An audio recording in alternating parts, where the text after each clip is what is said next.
नाज़रीन, बुलेटिन की शुरुआत में असां ख़बर शेयर कंदासीं त चीफ इलेक्शन कमिश्नर की सदारत हेठ पंजाब ऐं केपी के चूंड बाबत अहम इजलास थियो आहे। अवां खे इजलास बाबत अपडेट किया पिया। इलेक्शन कमीशन इजलास में सिक्योरिटी अमलदारन पारां ब्रीफिंग भी ॾिनी वई आहे।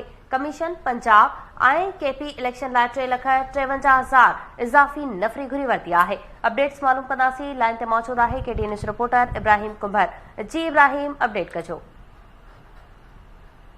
इलेक्शन कमीशन में पंजाब ऐं केपी के में चूंडुनि के हवाले से तैयारियुनि के सिलसिले में इजलासन जो सिलसिलो जारी है। कल जो इजलास थो जैमें जो डाणे वारो सेक्रेटरी ऐं घरू वज़ारत जो स्पेशल सेक्रेटरी शरीक थिया हुआ। अॼु CTD हसास इदारनि जा जेके आहिनि उन्हनि ऑफिसरनि खे तलब कयो आहे। इनमें दफ़ा, military operation directorate, IB, ISI ऐं CTD के अमलदारन का जो कि इजलास में ब्रीफिंग वरती है। ज़रिए चवणु आहे त इलेक्शन कमीशन पंजाब ऐं केपी के लाइ चूंडुनि जे लाइ 3,53,000 जो इज़ाफ़ी एहलकार उहे घुरी वरिता आहिनि। इलेक्शन कमीशन चवणु आहे त इलेक्शन कमीशन की ज़िम्मेवारी सूबनि में पुरअमन नमूने चूंडूं कराए।